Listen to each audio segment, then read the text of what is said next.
नमस्कार मंडळी, आजची कथा आहे श्रीकृष्ण भगवानांची। कल्पना करा, ज्या द्वारकेला श्रीकृष्णांनी आपल्या हातांनी वसवलं त्या नगरीत श्रीकृष्णाचं राज्य होतं। तीच भव्य द्वारका नगरी एका दिवसात समुद्राच्या लाटांमध्ये अदृश्य झाली। पण प्रश्न असा आहे, द्वारका समुद्रात का विलीन झाली? त्यामागे नेमकं कोणतं कारण होतं आणि श्रीकृष्णांच्या देहत्यागानंतर काय घडलं? आजची ही कथा शेवटपर्यंत ऐका, कारण द्वारकेचा हा इतिहास अंगावर शहारे आणणारा आहे। जय श्रीकृष्ण। चला तर मग जाणून घेऊया श्रीकृष्णांच्या पवित्र द्वारका नगरीची ही अद्भुत कथा। चला तर मग जाणून घेऊया द्वारका म्हणजे काय। द्वारका ही भगवान श्रीकृष्णाशी जोडलेली अतिशय पवित्र नगरी मानली जाते। हिंदू परंपरेनुसार श्रीकृष्णाने मथुरा सोडल्यानंतर समुद्र किनारी द्वारका नगरी बसवली आणि तिला आपली राजधानी केली। श्रीकृष्णांनी मथुरा का सोडली?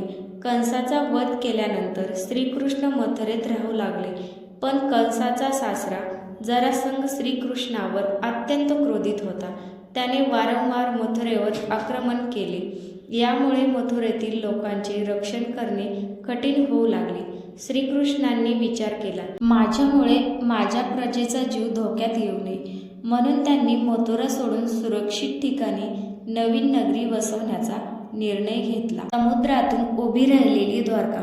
पौराणिक कथेनुसार श्रीकृष्णांनी समुद्रदेवांकडे भूमी मागितली, समुद्राने जागा दिली आणि विश्वकर्माने सुंदर द्वारका नगरीची निर्मिती केली, अशी कथा सांगितली जाते। ही नगरी अत्यंत भव्य होती। सुवर्ण महाल, सुंदर रस्ते, राजवाडे आणि मजबूत संरक्षण व्यवस्था अशी तिची कल्पना पुराणामध्ये वर्णिली जाते। श्रीकृष्ण, बलराम आणि यादवांनी येथे वास्तव केले। द्वारकेत श्रीकृष्णाचे जीवन।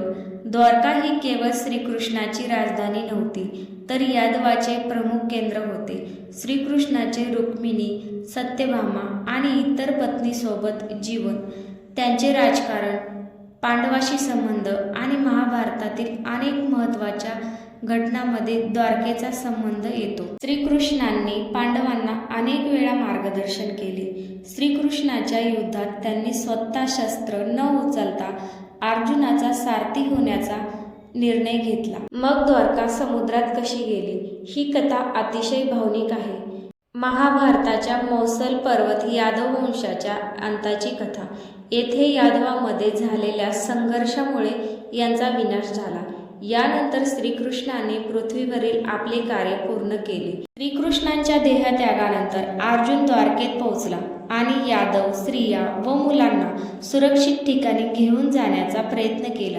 पौराणिक परंपरेनुसार त्यानंतर समुद्राने द्वारका आपल्या लाटांमध्ये सामावून घेतली। अर्जुनाने मागे वळून पाहिले तेव्हा एकेकाळची भव्य नगरी समुद्रात विलीन होत असल्याचे त्याला दिसले। द्वारकेचे महत्त्व। आजची द्वारका गुजरातमध्ये आहे आणि ती भगवान श्रीकृष्णाच्या प्रमुख तीर्थापैकी एक मानली जाते। द्वारकेतील द्वारकाधीश मंदिर हे भक्तांसाठी अत्यंत महत्त्वाचे आहे। द्वारका ही हिंदू धर्मातील 4 धामांपैकी एक मानली जाते। त्या नगरीमध्ये श्रीकृष्णाने राज्य केलं, त्या नगरीने यादवाचा वैभव पाहिलं आणि शेवटी त्या नगरीला समुद्राने आपल्या कुशीत घेतलं। ती द्वारका आजही भक्तांच्या मनात जिवंत आहे, कारण नगरी समुद्रात गेली, पण श्रीकृष्णांची भक्ती कधीच बुडाली नाही। तर मित्रांनो, ही होती भगवान श्रीकृष्णांच्या द्वारका नगरीची अद्भुत कथा।